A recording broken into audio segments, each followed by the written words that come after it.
Olha só, você tendo gostado ou não do novo filme do Batman, tudo bem. Mas pelo menos uma coisa, eu acho que todo mundo concorda, que é como o Paul Dano fez um trabalho excelente como Charada, gente. Eu tô assim realmente, sabe, bobo, porque o personagem que sempre foi assim muito caricato, né? O Charada, mesmo sendo um personagem clássico, um vilão clássico do Batman, ele sempre foi aquele cara meio bobão, né? Enfim, o visual dele muito marcado, a coisa do terno, as interrogações, enfim. E agora o Matt Reeves e o Paul Dano criaram uma versão do Charada que é uma mistura de assassino serial com, sabe, incel da Deep Web e pitadas ali de assassino dos Jogos Mortais, cara. Ficou realmente, assim, incrível. E não só como vilão do filme, tá? Ele traz algumas questões ali, algumas críticas que são muito pontuais para esse momento atual da nossa sociedade. Mas antes da gente chegar nesse ponto, eu quero te convidar para a gente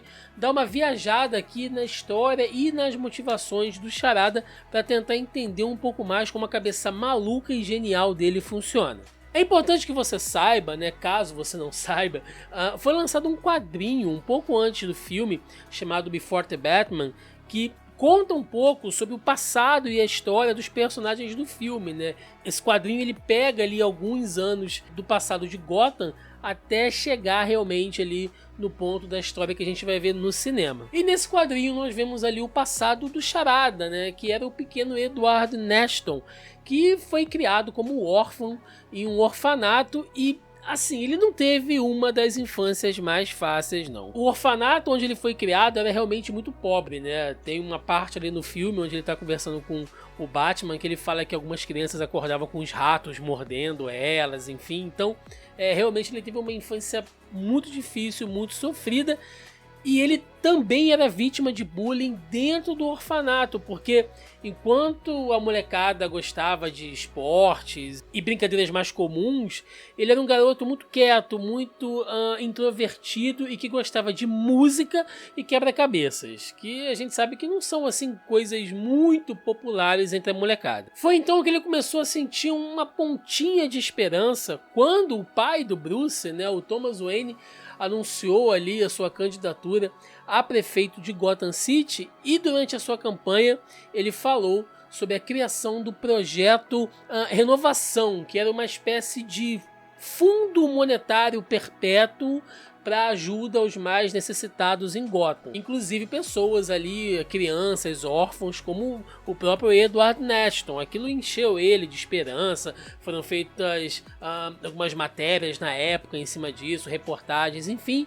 Mas, como a gente sabe, né, na história do filme, o pai lá do Batman, né, o Thomas Wayne, acaba sendo assassinado e, por conta disso, todos os planos, né, todos os sonhos ali que o pequeno e sofrido Edward Nashton tinha até aquele momento acaba indo mais uma vez por água abaixo. Isso faz com que ele cresça cheio de frustrações, né, cheio de ódio, de raiva, de revolta.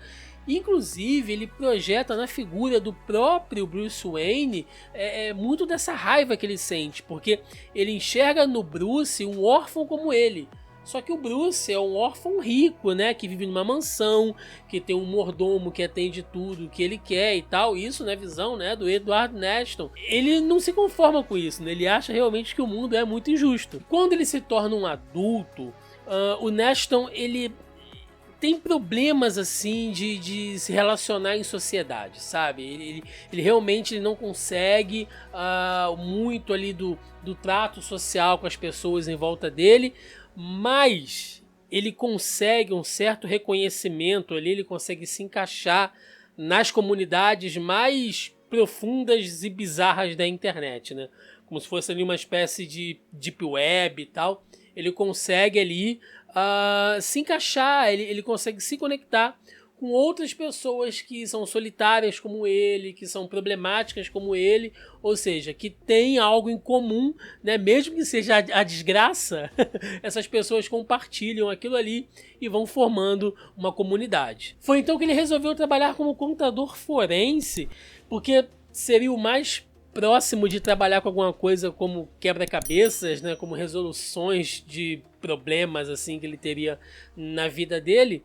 E trabalhando com isso, ele descobre esse grande esquema de corrupção em Gotham, chefiado pelo Falcone, que usa aquele antigo fundo lá anunciado pelo Thomas Wayne, né, o Renovação, para financiar tudo, cara, para pagar suborno para juiz, para policial, até o prefeito de Gotham tá envolvido nessa sujeirada toda.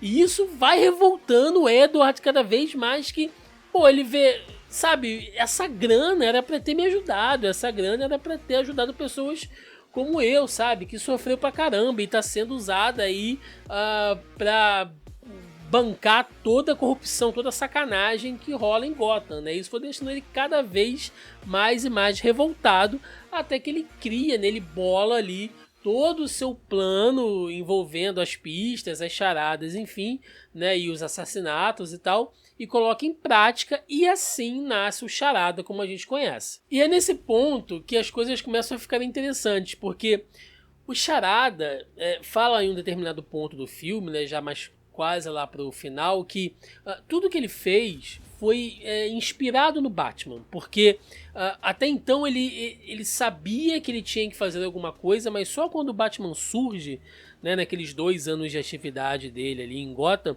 é que o Charada se dá conta de que existe alguém que pode fazer a engrenagem da coisa girar, né? Vale lembrar que todas as pistas deixadas por ele nas cenas de assassinato são endereçadas ao Batman. Não é a polícia, não é a família da vítima, não é para a imprensa, é para o Batman, porque ele sabe que o Batman vai fazer as coisas acontecerem, vai mover ali a polícia, a imprensa, a opinião pública, enfim, né? Através do Batman, ele usa o Batman para chegar através dos objetivos dele, porque ele se vê no Batman, né? Vale lembrar que nesse filme o nosso querido Homem-Morcego se define como a vingança, né? Tanto que a Mulher-Gato fica toda hora chamando ele de vingança e tal, porque ele inclusive fala isso, né? Eu sou a vingança e tal, porque é assim que o Bruce se sente, né? E eu nem vou entrar muito assim na psique do Batman agora, eu já gravei um vídeo aqui no canal falando só sobre a figura do Batman e como ele enxerga ainda de forma meio imperfeita, né? De forma incompleta, próximo daquela figura do Batman infalível que a gente conhece. Tem um vídeo aqui no canal, vou deixar no card aí em cima para quem quiser conferir. Mas o Charada, ele vê no Batman essa coisa da vingança, ou seja, ele, pro Charada, ele e o Batman são iguais, porém ele é a força da inteligência, né, do intelecto, e o Batman é a força bruta. E é aqui que a gente entende onde essa crítica do Charada se conecta com a nossa sociedade de hoje. Já que a gente vive aí no que muita gente gosta de chamar da era da pós-verdade, né? Onde cada um cria as coisas que acredita, aquilo que acha que é o certo, que é o errado, né? Cada um de nós, assim, principalmente na internet, vamos ser sinceros, né? Cada um ali estabelece o seu limite do que é certo e do que é errado, né? Cria padrões morais. O filme bate muito nisso ali, a coisa do cidadão de bem, né? Que o cidadão de bem é um conceito que não existe. Essa coisa do cidadão de bem é só pro cara que quer se provar ali como, sei lá, um bastião da moral, né? Mas na verdade o cara só tá usando aquilo ali como uma máscara para esconder alguma sacanagem, alguma falcatrua que ele esteja fazendo, né? E o Charada, ele quebra isso, ele entende isso, ele vai atrás disso, porém com esse senso de justiça dele e vingança deturpada, né? E tem 2 características no Charada que deixa ele um vilão ainda mais assustador. Uma talvez seja o que compõe ele, o visual, a coisa da máscara, né? Ele fala que quando ele coloca a máscara, ele consegue se soltar um pouco mais.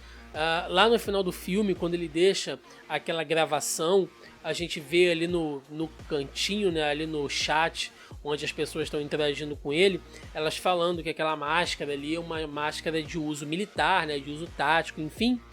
Mas, né, se você pegar só a máscara, ela parece também aquelas fantasias sadomasoquistas, né, sex offender, assim, uma coisa realmente bem sexual.